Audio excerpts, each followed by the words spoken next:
menyangka bahwa itu semua dapat mengekalkan kebahagiaan, dapat menunjang kehidupan yang langgeng. Ada yang berlomba-lomba mengejar-ngejar harta. Seluruh waktu dalam hidupnya habis untuk mengejar harta. Tidak peduli siang atau malam, sore atau pagi. Sujud tidak lagi sempat, Allah dilupakan dengan agama jauh. Ada yang berlomba mengejar-ngejar pangkat, jabatan dan kedudukan. Tidak peduli menjilat ke atas, menginjak ke bawah atau menyikut kiri dan kanan. Bahkan teman pun jadi lawan, lawan pun jadi teman. Bukan soal, yang penting pangkat terkejar. Ada yang berlomba memperbanyak kendaraan, sejak dari jet pribadi, pesawat kapal pesiar, sampai kepada mobil-mobil mutakhir. Ada yang berlomba memperbagus rumahnya. Ada yang berlomba memperbanyak istri dan anak-anaknya. Seluruhnya tenggelam di dalam perlombaan yang menurut ukuran mereka akan mendatangkan prestise, kemegahan dan kebanggaan. Allah Subhanahu wa ta'ala menegur, memberikan peringatan dalam surah yang pendek, yaitu surah At-Takatsur.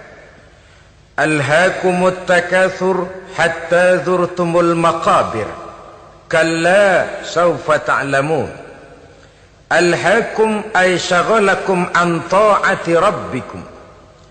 Kamu telah lalai daripada taat kepada Tuhanmu, dan yang menyebabkan kamu lalai itu tidak lain at-takatsur. At-takatsur artinya at-tabahi bi kathrati mata'id dunya. Bermegah-megah dengan memperbanyak kesenangan hidup duniawi. Dengan kata lain, berlomba-lomba mengejar kemegahan duniawi telah menyebabkan kamu lalai daripada mengingat, daripada taat kepada Allah Subhanahu wa ta'ala. Apabila orang cenderung materialistis, seluruh kegiatan hidup dikerahkan untuk berlomba memperbanyak materi. Apa namanya harta benda, apa namanya rumah, apa namanya pangkat dan jabatan. Maka dikala itu seseorang akan sangat mudah lalai daripada taat kepada Allah Subhanahu wa ta'ala. Hilanglah kesadaran bahwa sesungguhnya apapun yang kita miliki dalam kehidupan dunia ini tidak lain hanya barang titipan sementara. Kita cari, kita kejar, tapi setelah kita dapatkan, jangan dia dijadikan tujuan. Jadikanlah dia sebagai alat. Apabila harta benda duniawi sudah dijadikan sebagai tujuan daripada kehidupan, maka sesungguhnya kita sudah terseret dalam satu siklus, satu lingkaran setan yang tidak akan pernah berujung. Sebab manusia dalam berhadapan dengan materi duniawi tidak akan pernah mengenal kata cukup, tidak akan pernah mengenal kata puas, dan tidak akan pernah bertemu dengan titik.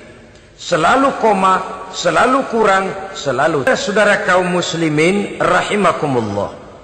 Oleh sebab itu agama memberikan kesadaran, seluruh yang kita miliki, yang dititipi oleh Allah dalam kehidupan ini berupa materi keduniaan, hakikatnya adalah alat dan bukan sebagai tujuan.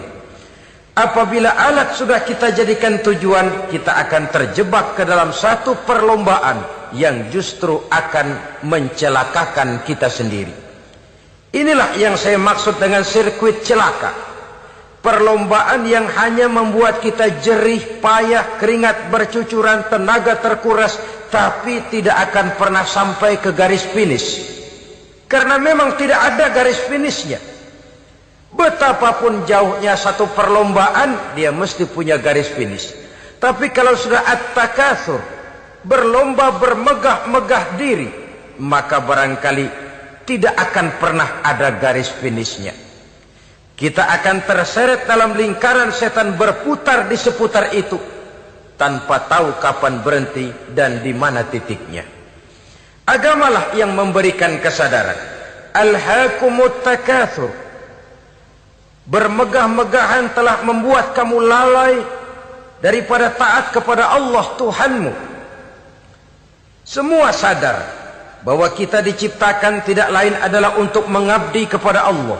Nilai pengabdian ini sering lentur, nilai pengabdian ini sering luntur, manakala kita sudah berlomba-lomba bermegah-megah dengan materi kehidupan dunia. Islam jelas tidak menganjurkan penganutnya jadi orang miskin. Bahkan Imam Ali karramallahu wajhah pernah mengatakan, kemiskinan bisa menyebabkan kekufuran.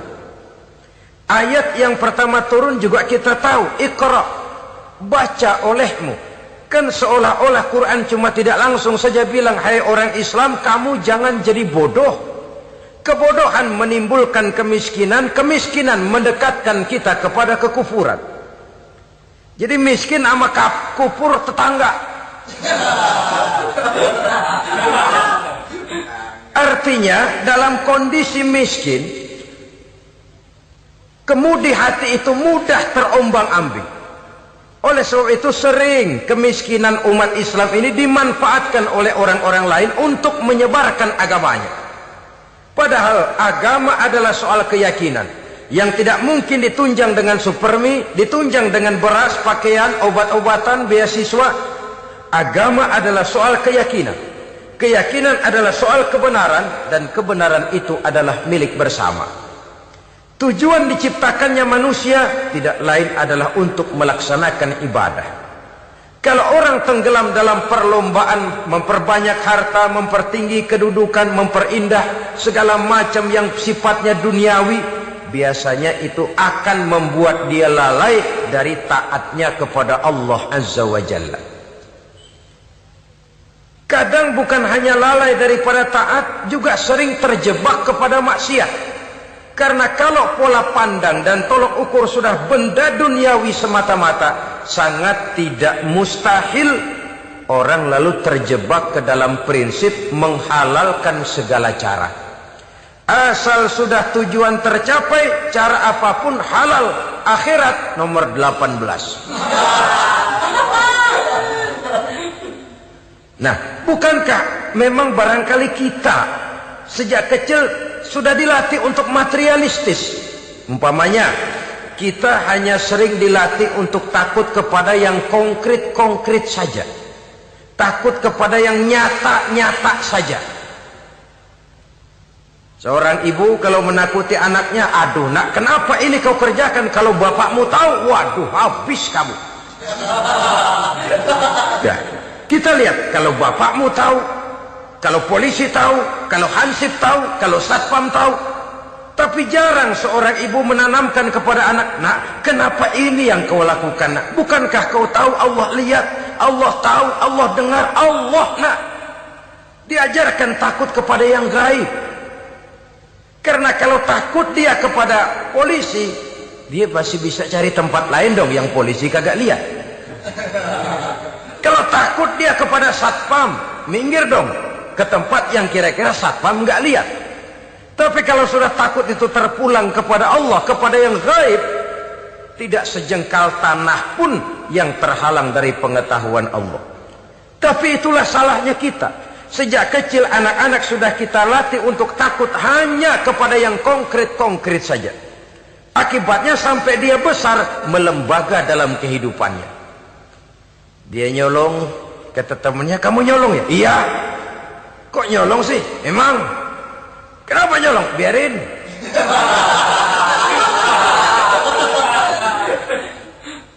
Kamu kan tahu Allah lihat? Tahu. Kenapa nyolong juga? Biarin. Asal orang jangan lihat. Kalau Allah mah lihat, dia kagak ribut. Allah enggak ribut katanya. Nah, ini kan satu refleksi yang timbul daripada kenyataan. Jikalau orang hanya dijejali rasa takut kepada yang konkret-konkret saja, kepada yang zahir-zahir saja, yang akan tumbuh lalu mental kucing. Sopan, tenang, kalem, ayem, nggelenggem. Kalau ada orang, sedikit orang meleng, kucing kelihatan watak aslinya. Saudara-saudara kaum muslimin rahimakumullah. Oleh sebab itulah maka agama lewat surah yang kita bicarakan pada pertemuan ini memberikan peringatan. Kala, jangan begitu dong. Kamu boleh mencari dunia, silahkan cari harta yang banyak, cari pangkat yang tinggi, tapi jangan itu membuat kamu lalai daripada taat terhadap Allah Subhanahu wa ta'ala. Jangan karena keinginan mendapat harta yang sebanyak-banyaknya lalu melakukan segala macam cara asal tujuan tercapai. Itu sudah membuat kita lalai. Jangan karena ingin mengejar kedudukan yang tinggi lalu jilat atas injak bawah, nggak mempan jilat, dukun dipakai.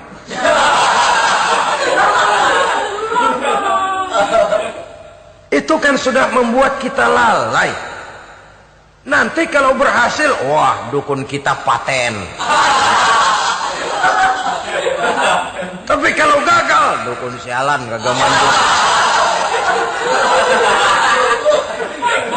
Hilanglah Allah dalam kehidupan kita. Makin materialis, dan perlombaan ini membawa kita kepada kecelakaan.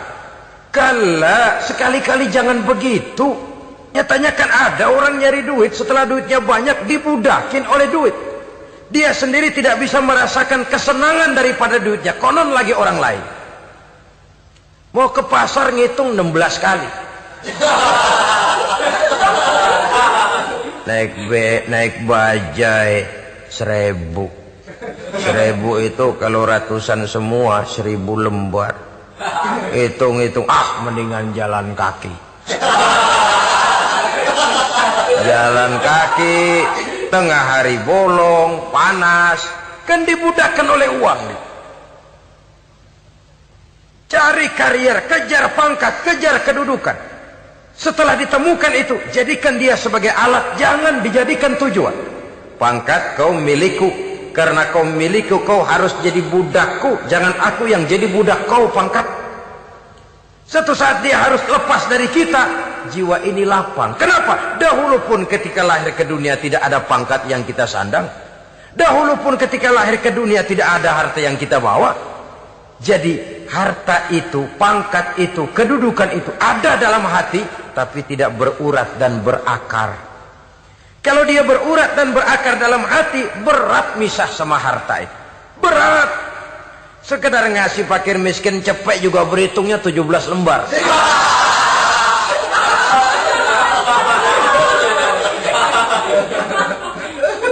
Dengar di kantornya mau ada mutasi, pindah dia dari tempat basah ke tempat kering, baru berita burung udah meriang duluan. Ini nanti bagaimana, itu nanti bagaimana, ini nanti bagaimana. Kan tidak jarang orang yang kena apa istilah kerennya zaman sekarang itu post power syndrome. Post power syndrome ini pernah dianalisa oleh Nabi. Kata beliau, irhamu salasatan minan nas. Sayangilah 3 macam manusia. Siapa mereka? Pertama, azizan zalla, orang terhormat yang jatuh hina. Ini yang sering terkena post power syndrome. Biasa kemana-mana dikawal, dihormati, datang ke tempat ini protokol siap, ini serba diatur semua, serba beres. Begitu jabatan selesai atau pensiun, habis orang gak indah-indah. Dia lihat orang diemin aja, orang diemin, orang tonton. Ini kalau nggak kuat mentalnya, itu kena post power syndrome. Akibatnya ya bisa jantungan, bisa leper, bisa darah tinggi. Ya penyakit-penyakit yang zaman dulu kita nggak kenal. Ini kan makin banyak dokter, makin maju ilmu kedokteran, makin aneh penyakit. Saudara hadirin yang saya hormati, post power syndrome. Kena apa yang dinamakan frozen emotional attitude. Tidak kuat menghadapi kenyataan. Azizan zalla, orang terhormat yang jatuh hina, itu sangat perlu dikasihani. Yang kedua, ghaniyan qad iftaqar, orang kaya jatuh miskin. Ini juga sama. Biasa hidup apa ada, serba ada, lalu harus hidup apa adanya. Ini kalau kurang-kurang kuat benar-benar memble ini.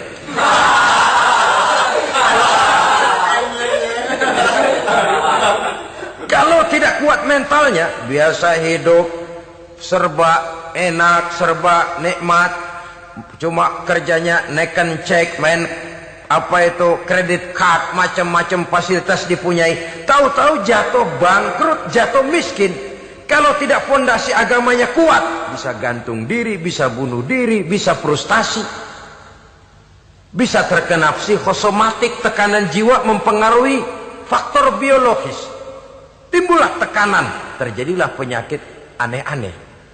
Al-ghaniyan qad iftaqara, orang kaya jatuh miskin, itu perlu dikasihani. Yang ketiga, wa faqihan yal'abu bihil juhal, ahli fikih tapi dipermainkan oleh orang-orang bodoh. Hanya kebetulan orang bodoh itu punya kekuasaan. Hukum bisa dipesan.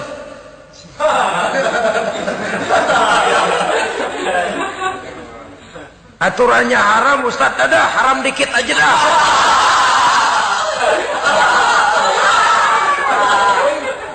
Sibuklah tuan fakih ini, ahli fikih ini mencari dalil kebet sana kebet sini supaya yang tadinya haram benar bisa jadi haram sedikit. Padahal yang minta ini orang bodoh, tidak ngerti agama, cuma karena punya kekuasaan dipermainkan oleh orang yang fakih. Orang yang fakih ini dipermainkan. Kasihan orang yang seperti itu. Wa faqihan yal'abu bihil juhal, ahli fikih tapi dipermainkan oleh orang-orang bodoh. Akibatnya karismanya hilang, wibawanya lenyap. Dia menyangka bahwa dengan mengharam-haram sedikit-sedikit itu dia bisa mendapat keuntungan yang berganda-ganda, padahal akibatnya itu hanya akan membawa kecelakaan saja. Allah peringatkan benar, kala sekali-kali jangan begitu. Cari uang yang banyak silahkan, ngejar kedudukan yang bagus boleh, bikin rumah yang hebat silahkan, ada kendaraan bagus silahkan, tapi jangan sampai kamu terjebak kepada sirkuit celakai, perlombaan yang tidak ada garis finishnya. Sering dicontohkan orang menghayal, melamun, kamu kenapa nggak mau ibadah? Lah bagaimana mau sembahyang, saya di Jakarta masih ngontrak.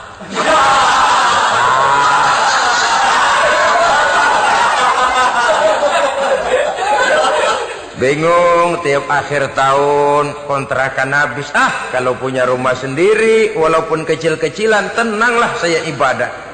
Baiklah, oleh Allah diberikan rezeki, bisa bikin rumah walaupun kecil-kecilan. Sudah punya rumah sendiri, belum juga ibadah, apalagi mulur lagi. Habis bagaimana mau sembahyang, rumah kecil banget, pinggir kali, asal hujan bocor ya.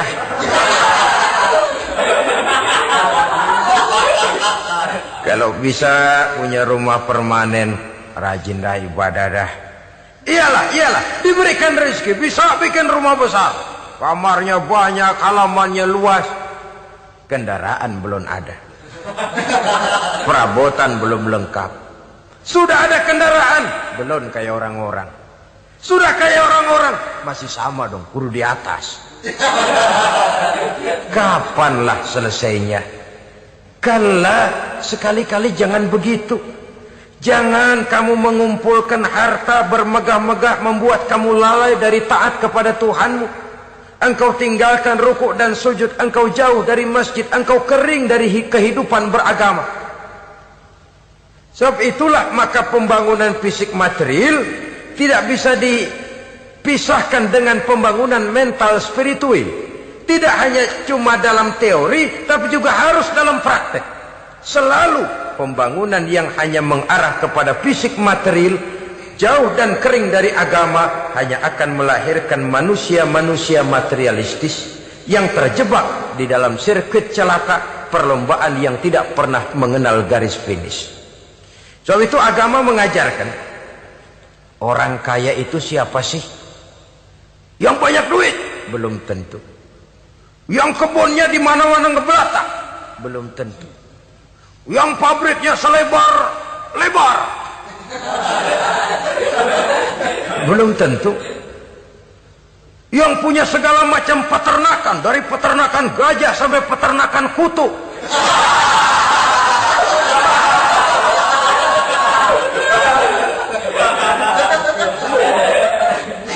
Belum tentu. Agama memberikan tuntunan yang sangat luhur, Orang kaya itu adalah orang yang hidupnya cukup. Orang miskin itu orang yang selalu merasa kurang. Bagaimanapun banyak duit saudara miliki, kalau masih merasa kurang, masih miskin saudara. Saya punya uang 1.000 rupiah, Anda punya uang 1 juta rupiah. Mungkin saya lebih kaya dengan uang yang 1.000 ketimbang Anda 1 juta. Kenapa? Dalam tangan saya uang 1.000 besar, artinya sesuai dengan kebutuhan saya. Tapi di tangan Anda uang 1 juta, kebutuhan Anda lebih besar daripada itu lagi. Maka agama mengajarkan sifat qanaah, merasa cukup, dan itulah sumber kekayaan yang hakiki. Orang kaya adalah orang yang hidupnya cukup. Kalla saufa ta'lamun, jangan begitu, nanti kamu akan tahu. Summa kalla saufa ta'lamun, jangan sekali-kali begitu, suatu saat kamu pasti akan tahu. Kalla law ta'lamuna ilmal yaqin thumma latarawunnaha 'ainal yaqin thumma latus'alunna yawma idzin 'anin na'im. Nah, kapan perlombaan ini akan menyadarkan orang? Biasanya hatta zurtumul maqabir, sampai kamu dekat ke liang kubur. Itu biasanya kalau istilah orang sekarang baru ngeh. Asal sudah napas sampai tenggorokan disambung dengan selang, sudah Senin Kemis dibantu dengan alat picu jantung, gerak gerak gerak gerak, sudah kayak orang mau gergaji kayu. Dikala itu barulah sadar orang biasanya. Dan kesadaran semacam itu kesadaran yang terlambat, kesadaran ala Fir'aun. Fir'aun selagi hidup diajak beriman dan nehi aja.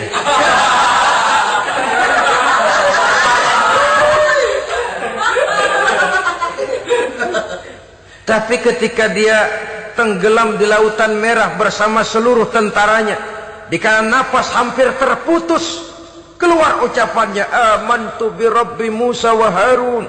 Aduh, kalau begini mah saya juga percaya kepada Tuhannya Musa dan Harun.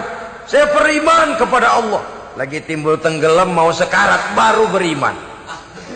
Hatta zurtumul maqabir, kamu telah lalai dari sebab bermegah-megah sampai kamu masuk ke liang kubur, dekat ke liang kubur.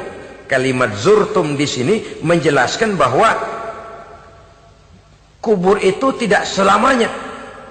Zurtum itu dari kalimat zaro ya zuru, berziarah. Orang berziarah kan sebentar. Ke kubur itu sama dengan berziarah kita di situ. Sebentar, tidak akan selamanya, tidak akan kekal dalam kubur. Bahwa kubur itu cuma satu halte dari sekian halte yang harus kita jalani. Hatta zurtumul maqabir ay mutum wa dufintum fil kubur, sampai kamu mati dikubumikan dalam kubur, barulah kamu sadar bahwa perlombaan itu hanya sia-sia. Bahwa perlombaan itu tidak akan pernah mengenal garis finish. Bahwa perlombaan itu akan membuat kamu celaka. Begitulah umumnya kebanyakan orang yang terjebak ke dalam paham materialis, baru menyadari kesalahan langkahnya pada saat napas sudah sampai di tenggorokan. Ternyata uangnya yang miliaran rupiah tidak sanggup menyambung nafasnya. Ternyata kendaraan yang serba mewah berkilat tidak sanggup meneruskan kehidupannya. Ternyata pangkat jabatannya yang tinggi yang membuat dia menyebabkan temannya jadi lawan, lawannya jadi teman, tidak akan sanggup menghentikan sang malaikat maut. Kalau keadaan sudah begitu, baru sadarlah kita terlambat. Karena saat seperti itu akan dihadapi oleh setiap orang. Kala, jangan begitu. Sadarlah kamu bahwa kalau sudah dekat ke liang kubur kamu baru insaf, itu terlambat. Sebelum nafas sampai di tenggorokan, pintu taubat masih selalu terbuka. Tapi manakala nafas sudah sampai di tenggorokan, tertutuplah pintu taubat untuk orang yang bersangkutan. Oleh sebab itu, perlombaan dengan bermegah-megah terhadap materi duniawi, tolok ukur dan pandangan hidup yang terbatas kepada wujud benda semata-mata, memang sering menyebabkan orang lalai sering menyebabkan orang lupa diri, tidak sadar tentang hakikat yang terpenting dari kehidupan ini, yaitu tentang dari mana dia datang, di mana dia sekarang, dan kemana dia akan pulang. Sungguh, ilmu pengetahuan tidak akan pernah mampu menjawab persoalan ini. Sungguh, filsafat juga tidak berdaya menghadapi pertanyaan seperti ini. Hanya agama yang mampu memberikan kepastian batin tentang hakikat dari mana kita datang, di mana kita sekarang, dan kemana kita akan pulang. Makin kita renungi pertanyaan ini, makin kita menemukan diri sendiri. Dan makin kita menemukan mengenal diri sendiri, kita akan semakin mengenal Allah Subhanahu wa ta'ala. Semakin kita mengenal Allah, maka akan semakin terpanggil kita untuk dekat dengannya, mentaati segala perintahnya, dan berupaya menjauhi segala yang dilarangnya. Dengan demikian selamatlah kita dari satu perlombaan yang hanya akan menyeret kita kepada menghalalkan segala cara, jauh dari agama, jauh dari Allah, bahkan jauh dari sesama manusia. Karena umumnya perlombaan seperti ini akan cenderung melahirkan manusia yang egois. Muslimin rahimakumullah.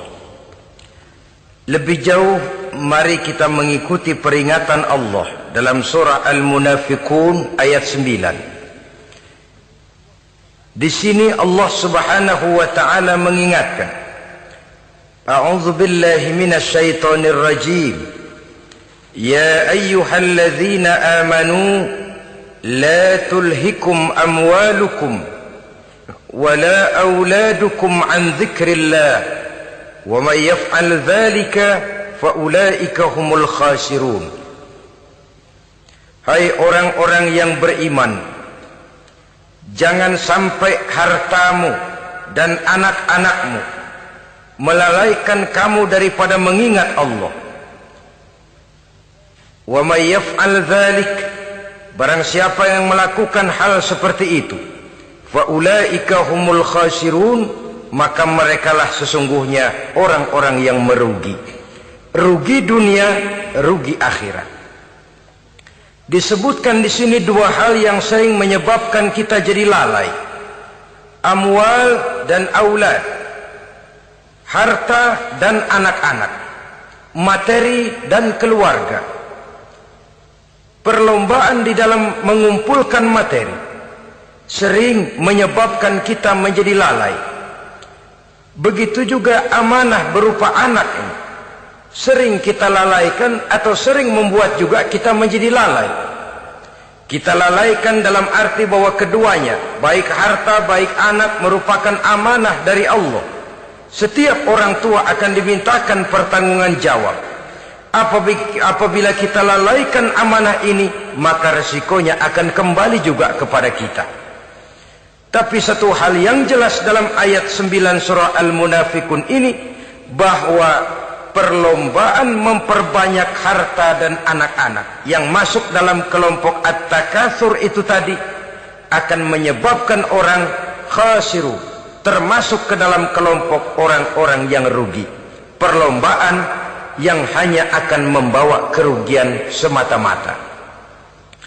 Kemudian di dalam satu hadis Rasulullah sallallahu alaihi wasallam memberikan peringatan. Beliau bersabda, "Iza azzamat ummati dinaran wa dirhaman, nuzi'at minha haibatul Islam, wa iza tasabat ummati saqatat min ainillah." Wa iza turikatil amru bil ma'rufi wan nahyu 'anil munkari hurimat 'alaihim barakatul wahyi. Ada tiga hal yang kalau kita kerjakan akan menimbulkan tiga macam akibat di dalam hadis ini. Pertama, iza azzamat ummati dinaran wa dirhaman. Apabila umatku sudah mengagung-agungkan dinar dan dirham. Artinya kalau umatku sudah jatuh menjadi umat yang materialistis, segalanya diukur dari dinar dan dirham. Dinar dan dirham ini kalau bahasa Inggrisnya dokat.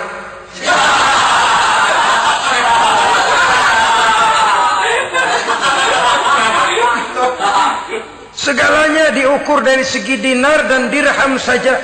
Nuzi'at minha haibatul Islam, akan dicabutlah kehebatan Islam dari mereka. Memang ada kalanya kita berkata bahwa tanpa uang kita tidak bisa berbuat apa-apa.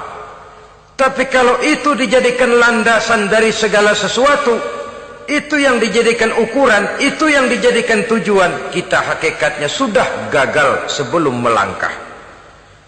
Apapun saja profesi kita, apabila sudah menjadi pendewa dinar dan dirham, akan hilanglah kehebatan Islam, akan dicabut kehebatan Islam itu.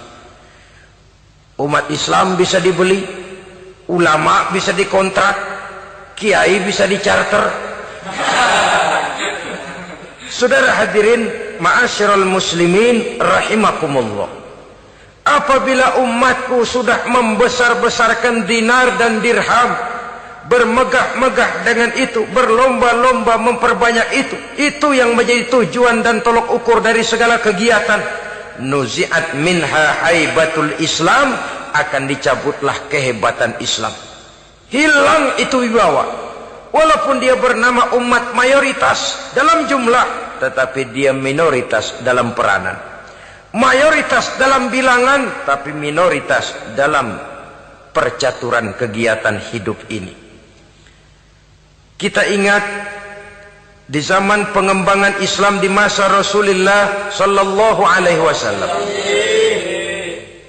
mereka berlomba-lomba mengorbankan dinar dan dirhamnya untuk kepentingan agama, bukan mengorbankan kepentingan agama untuk mencari dinar dan dirham.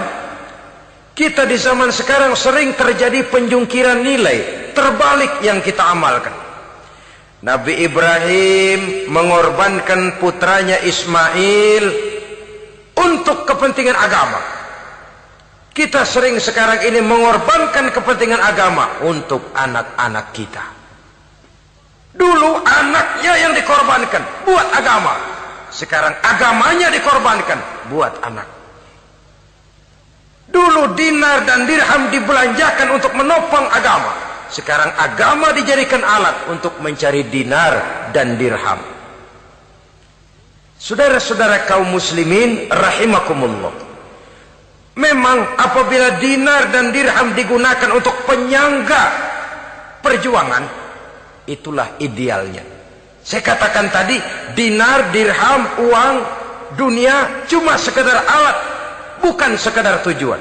Kita memerlukan alat ini. Membangun pesantren tidak cukup dengan semangat. Membangun rumah sakit Islam tidak cukup dengan pidato.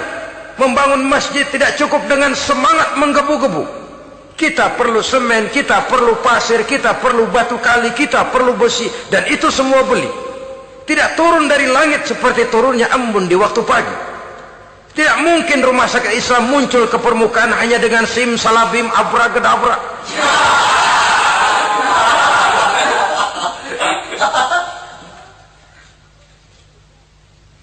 Oleh sebab itu, saya bersyukur kecenderungan belakangan ini pengajian-pengajian akbar di berbagai tempat tidak hanya sebagai ajang untuk menanamkan akidah, membina ukhuwah, tapi juga menjadi sarana di mana kita mengumpulkan dana, menghimpun potensi umat, menginventarisir potensi untuk kepentingan pengembangan daripada agama. Meskipun ada satu dua orang yang salah paham tentang ini, sampai kemudian saya mendapat satu merek yang cukup tidak enak untuk didengar, mengkomersilkan pengajian katanya. Karena memang ada pengajian yang menggunakan sistem karcis, sebenarnya juga tidak etis. Undangan berikut infak, yang seluruh hasilnya digunakan buat kepentingan agama. Apakah itu rumah sakit, apakah itu madrasah, apakah itu masjid, dan 1 sen pun saya tidak menuntut bagian dari itu. Saya malah berprinsip sepanjang saya masih laku untuk dijual dan itu memang buat kepentingan agama, persilahkan jual saja. Asal buat masjid, pesantren, madrasah, rumah sakit Islam, kegiatan syiar dan dakwah, silakan. Tapi kalau sudah dijual buat kepentingan pribadi, memperkaya diri sendiri, tentunya dunia akhirat sulit untuk ridho kepada tingkah laku yang semacam itu. Kita memerlukan dana. Umat di daerah membangun memerlukan dana. Dan dana itu tidak hanya datang begitu saja. Kita bersyukur bahwa untuk menghadiri pengajian sekarang ini orang mau mengeluarkan uang, mau memberikan infak dengan ikhlas, tidak dengan keterpaksaan. Kenapa tidak? Sehingga ini lalu diinventarisir untuk kepentingan pembangunan agama. Ratusan juta rupiah terkumpul dari pengajian-pengajian rutin ini, pengajian-pengajian akbar ini. Puluhan masjid terbantu, rumah sakit Islam terbantu, musola selesai. Ya walaupun tidak lalu semuanya beres, tapi gemaknya itu sudah cukup menyentuh untuk menyadarkan orang bahwa harta baru kekal kalau dia sudah dibelanjakan di jalan Allah. Nah, yang celaka kalau dinar dan dirham itu yang dijadikan tujuan. Mengadakan pengajian semata-mata untuk cari uang, uangnya buat kantongnya dewe. Itu yang membuat dicabutnya kehebatan Islam itu. Segalanya diukur dari sudut itu. Sehingga ketika seseorang datang bertanya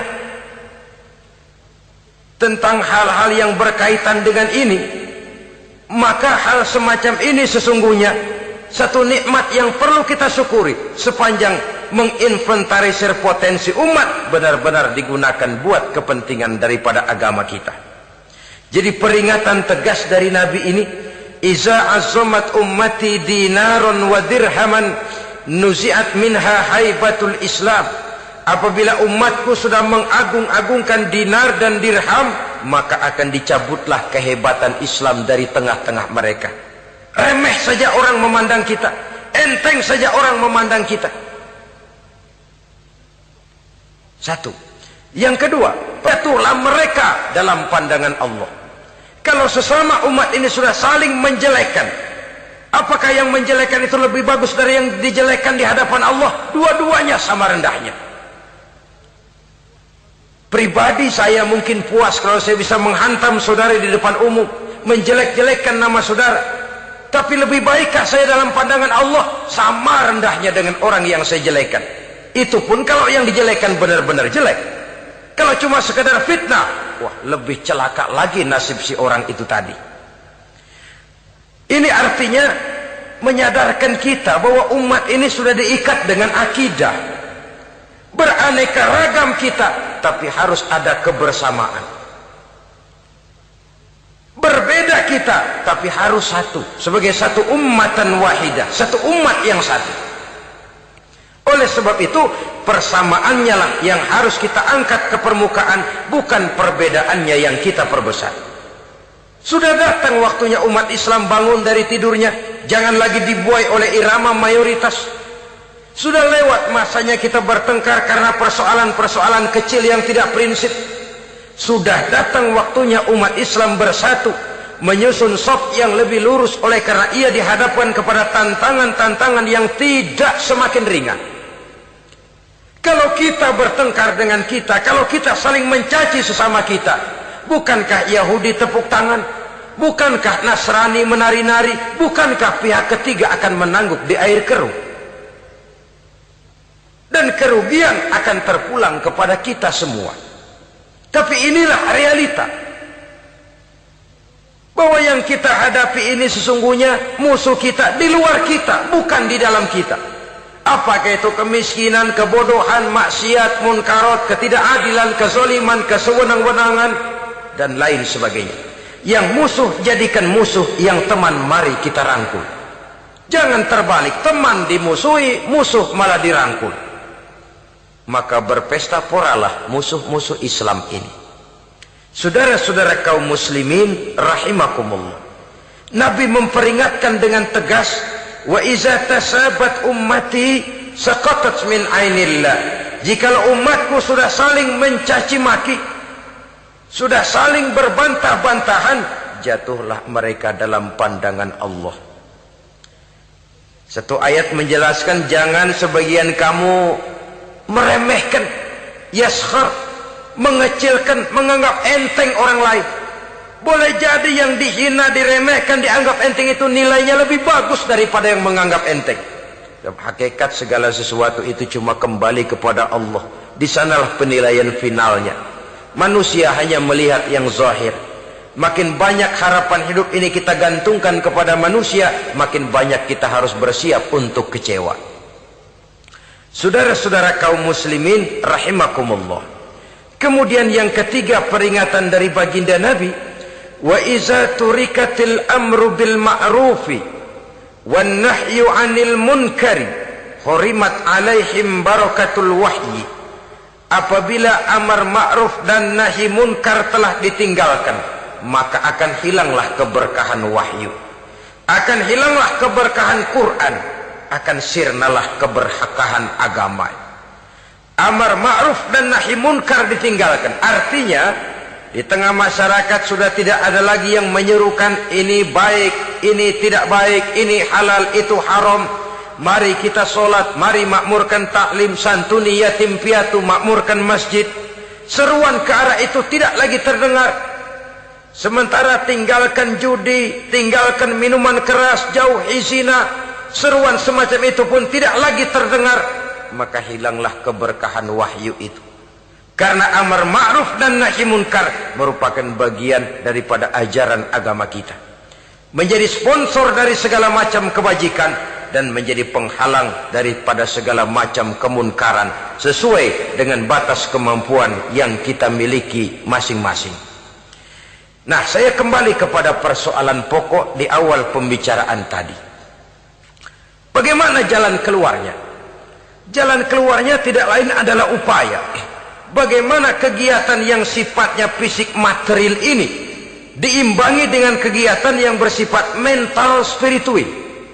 Upaya menghidupkan majelis-majelis ta'lim, upaya memakmurkan masjid-masjid sebagai laboratorium rohani untuk mewujudkan keseimbangan dalam pola pikir yang akan berlanjut dalam gerak hidup yang kemudian akan tertuang dalam segala perbuatan manusia.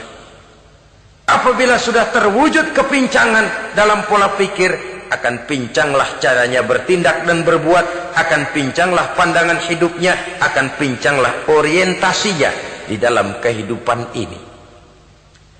Oleh karena itu, Islam dalam berbagai aspek kehidupan mengajarkan sistem keseimbangan.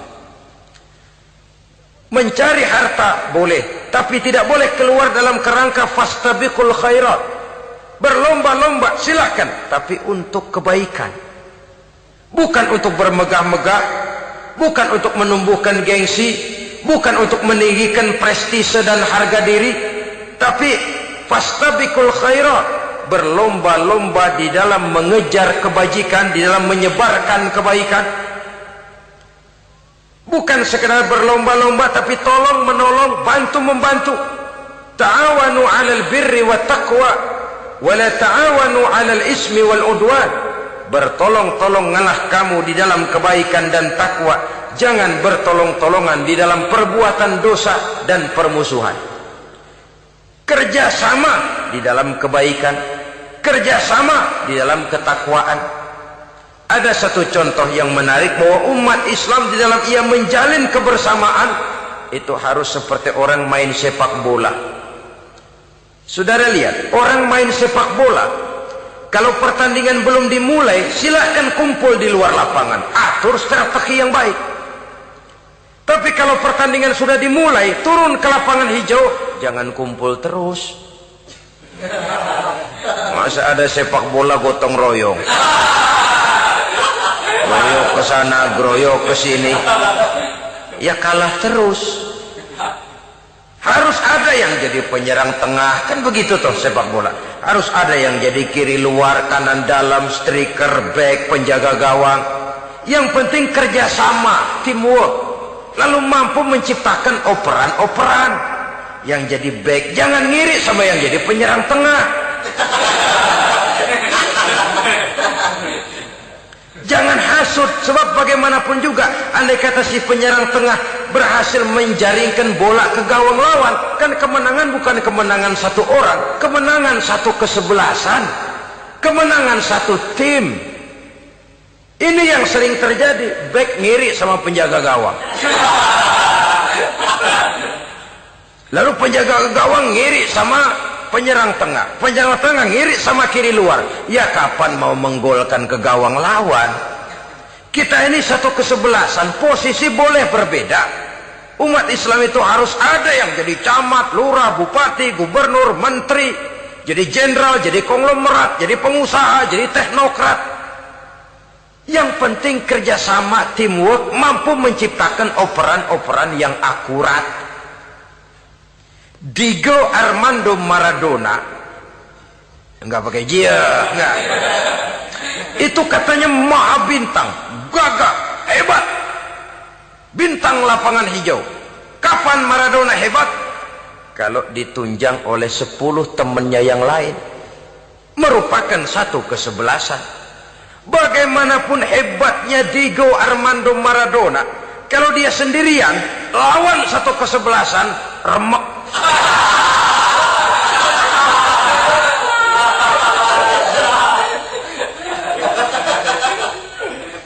Dia hebat, dia jenius, dia maha bintang karena dapat operan dari teman-temannya. Bukan jegalan, operan. Jadi oleh sebab itu bagaimana kita menciptakan operan-operan akurat yang akan melahirkan kebersamaan di tengah-tengah umat. Artinya satu contoh saja. Misalnya seorang pengusaha besar, oleh karena kesibukannya di dunia bisnis, tidak perlu jadi ketua pembangunan musola. Tapi kalau ada musola belum selesai, operan. Operannya itu yang penting. Apa yang dioper itu? Semen, apa batu kali, apa besi. Yang penting operan. Operannya akurat. Kadang-kadang ada terjadi juga frustasi ngelihat lawan kesebelasannya terlalu kuat, ngoper ke gawang sendiri. Jebol. Kan sering terjadi begitu. Muslim didukung oleh umat Islam, ketika punya posisi menguntungkan malah mempersulit Islam. Ini kan ngoper ke gawang sendiri, bunuh diri namanya. Boro-boro jebolin gawang lawan, asal jangan bunuh diri juga lumayan. Jadi kalau saja kita mampu menciptakan kebersamaan seperti ini, baju boleh berbeda. Seorang muslim boleh dibungkus baju ABRI, boleh dibungkus baju dokter, boleh dibungkus baju teknokrat, boleh dibungkus baju konglomerat, sekedar baju. Tapi kalau terbukalah baju itu, kelihatan dadanya, terbersit nilai imannya, meresap sampai ke tulang sumsumnya. Dan pada saat Islam dikuti-kuti, akan timbul kecintaannya, akan timbul saya muslim dan saya bangga dengan Islam saya. Saya muslim dan saya mau berbuat untuk Islam saya. Saya muslim dan saya siap mati untuk Islam saya. Dengan baju apapun dia terbungkus, kalau roh, jiwa dan semangat semacam ini tertanam, saya yakin kita umat Islam akan mampu berbuat lebih banyak dengan mewujudkan operan-operan akurat yang sangat diharapkan oleh umat itu tadi.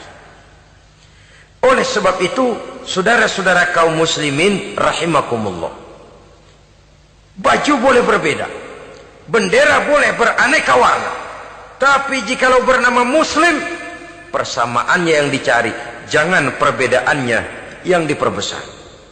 Nilai persaudaraan yang diikat dengan akidah semacam inilah yang banyak dicari orang, yang banyak menyebabkan orang masuk Islam. Di mana masjid kelihatan benar sebagai simbol kehidupan demokrasi dalam menciptakan ukhuwah, wawasan ukhuwah ini. Masjid simbol demokrasi. Siapapun masuk masjid buka sepatu, demokrasi. Siapapun orangnya, tidak peduli merek apapun sepatunya. Apa itu keluaran Cibaduyut Bandung? Apa itu modelnya Belli Beltoni Itali? Tidak soal, masuk masjid buka. Jumatan, kopral datang lebih dulu depan, pral. Jenderal datang belakang saja, jenderal. Tidak ada fasilitas khusus dalam masjid karena di rumah Allah semua manusia sama. Si jenderal jangan lagi merasa jenderalnya, Si pengusaha jangan lagi menonjolkan kebosannya. Masjid adalah simbol demokrasi daripada kehidupan umat. Sebab itu jangan terjebak kepada sektoral di dalam kita berbicara tentang ukhuwah ini. Kita boleh terbungkus dengan baju apapun, tapi kalau di balik baju itu tidak lain jiwa Islam yang mau berkorban, mau mengeluarkan harta, bahkan siap mati untuk Islamnya, maka kebersamaan itu akan mudah kita wujudkan. Tapi sepanjang kita berpecah belah, sepanjang kita centang perenang, maka tidak akan banyak yang bisa kita lakukan. Satu-satunya perlombaan yang bukan hanya dibolehkan tapi bahkan sangat dianjurkan oleh agama, yaitu fastabiqul khairat, berlomba-lombalah di dalam kebaikan. Berlomba-lomba di dalam memakmurkan masjid, berlomba-lomba di dalam menghidupkan majelis-majelis taklim, berlomba di dalam menegakkan yang ma'ruf dan menghancurkan yang munkar, berlomba di dalam menyantuni yatim piatu. Tapi prakteknya kan kadang-kadang terbalik. Kalau sudah kumpul yang diakur-akurin, udah nambah kebon belum? Pabrik udah diperluas belum? Bisnis sudah sejauh mana? Belum pernah ada ketemu lalu kongko masjidnya udah digedein ya. Jarang yang ngomong begitu. Madrasahnya sudah bagaimana? Sejauh mana? Mesti yang enak itu ya nyocok-nyocokin. Bagaimana rumahmu sudah? Bagaimana kendaraanmu? Bagaimana pesawatmu? Bagaimana Bukankah itu juga takasur? Dari obrolan kan nanti yang belum kan timbul panasnya. Gile dia udah beli gituan, gue belum. Timbul panasnya, lalu berusaha, berlomba lagi, bersaing lagi, berlomba lagi, bersaing lagi. Walaupun persaingan perlu, karena tanpa persaingan orang jarang mikir. Hidup itu kalau nggak ada tantangan kan tidur kita. Orang hidup smooth gitu ya, jalan tenang, setenang ya nggak maju orang itu. Orang itu baru bisa mengalami kemajuan kalau dia sudah dihadapkan kepada tantangan, gemblengan, gojlogan, fitnahan, hinaan, caci maki. Persaingan itu perlu supaya orang mikir. Kalau mikir dia berbuat, kalau dia berbuat dia bisa maju. Tapi persaingan yang sehat, bukan persaingan yang lalu menimbulkan fitnah, menghancurkan nama baik orang lain, yang dilatar belakangi oleh sifat hasud, dendam, iri hati, lalu menghalalkan segala cara. Tidak, bukan itu. Persaingan yang sehat ini akan menjadi alat picu agar orang lalu berlomba di dalam kebaikan. Satu-satunya perlombaan yang bukan hanya boleh tapi bahkan sangat dianjurkan oleh agama, berfastabiqul khairat, berlomba-lomba di dalam berbuat kebaikan. Berlomba-lomba membangun masjid, bukan berarti di sebelah masjid bangun masjid lagi, bukan. Kadang-kadang karena ada fastabiqul khairat, berlomba-lomba, nggak apa-apa dah. Di sebelah masjid bikin lagi masjid. Akhirnya azan perlombaan main kenceng-kencengan. Bukan itu yang diinginkan tentu, bukan itu. Bagaimana memakmurkan masjid, bagaimana memfungsikan masjid, bagaimana membina umat dan lain sebagainya. Jadi pembicaraan ke arah itu akan menimbulkan rangsangan untuk berlomba di dalam kebaikan. Kalau dia kok bisa menata masjidnya sampai makmur, jamaah senang datang ke sana, anak-anak muda betah di masjid, kenapa saya tidak? Apa konsepnya? Nah, ini kan berlomba, tapi berlomba dalam kebaikan.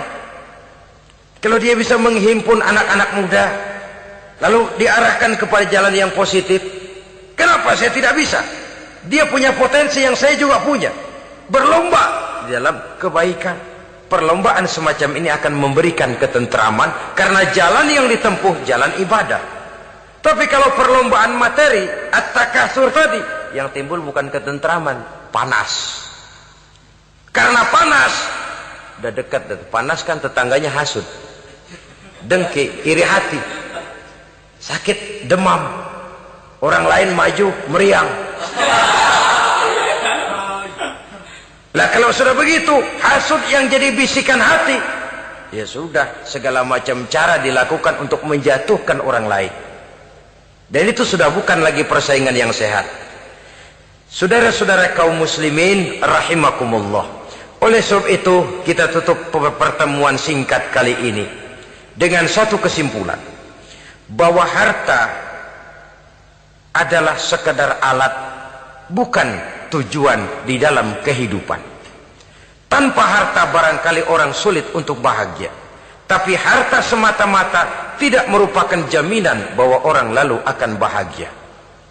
Termasuk di dalam kata harta ini pangkat, jabatan, kedudukan, anak, istri, keluarga, rumah, tanah, pabrik, kebun, peternakan, dan lain sebagainya.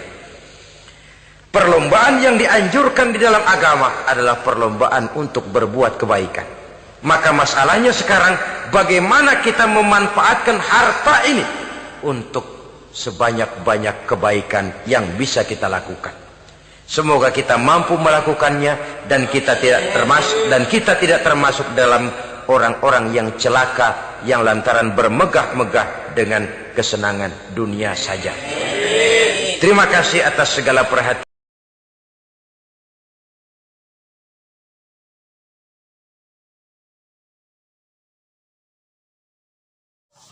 Oke, kita coba spot ini.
Apa ini? Walah, plastik guys.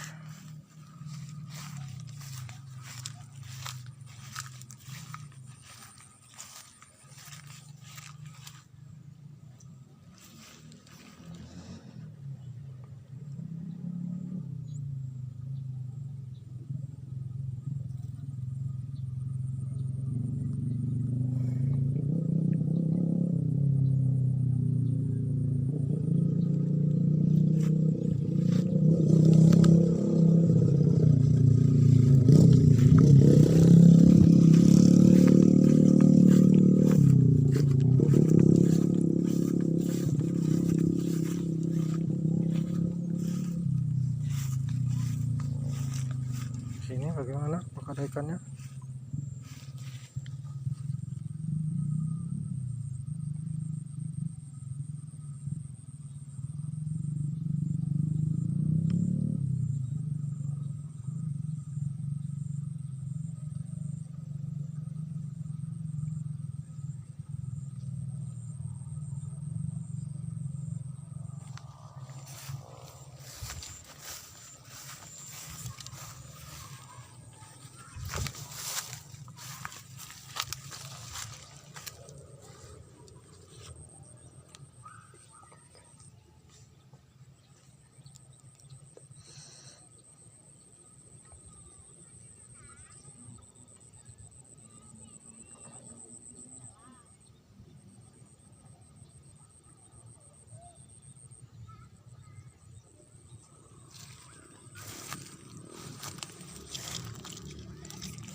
Belum ada respon ikan.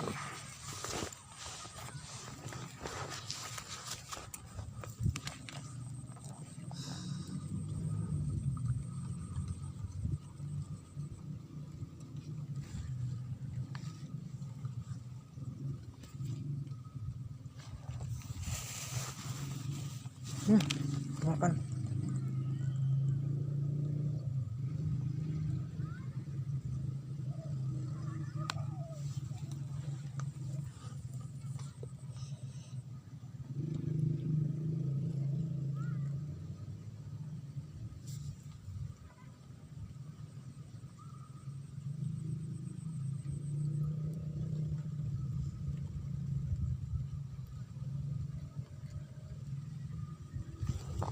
Wah, ikan apa yang makan tadi?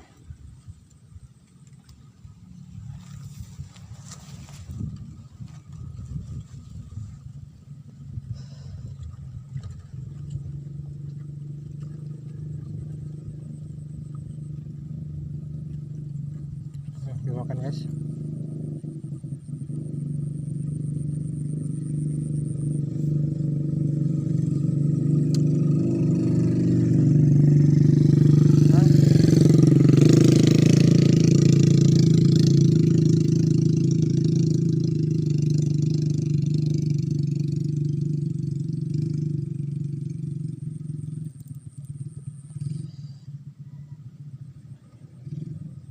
Aduh, responnya sedikit sekali.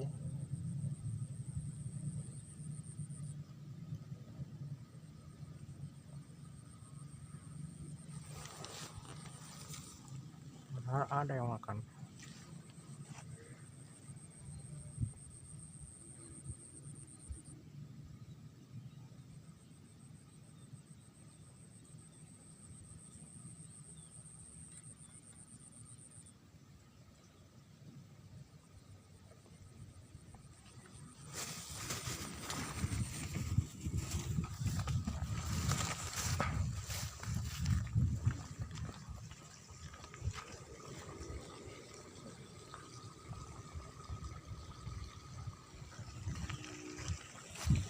Coba ke bawah dulu.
Kita cari lokasi.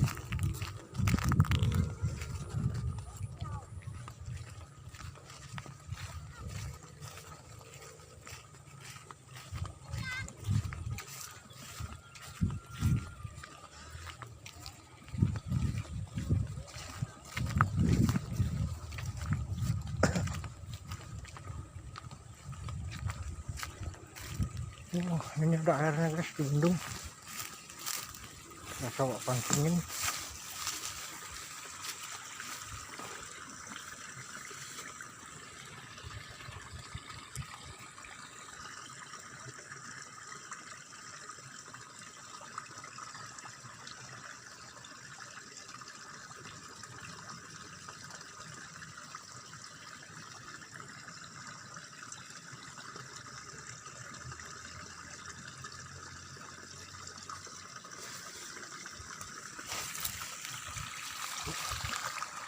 Ada ikannya.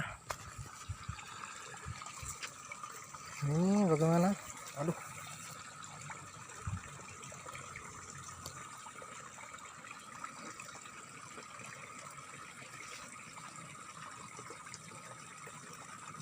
Biasanya ada aja yang makan satu, mending lah.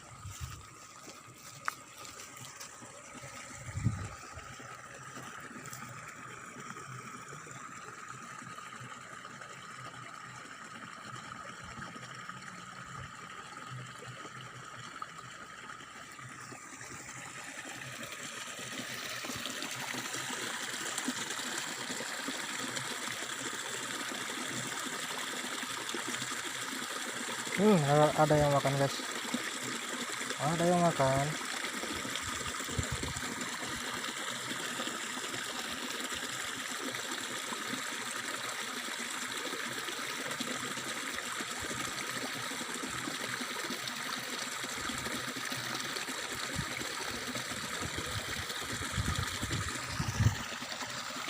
Kayaknya kecil sekali.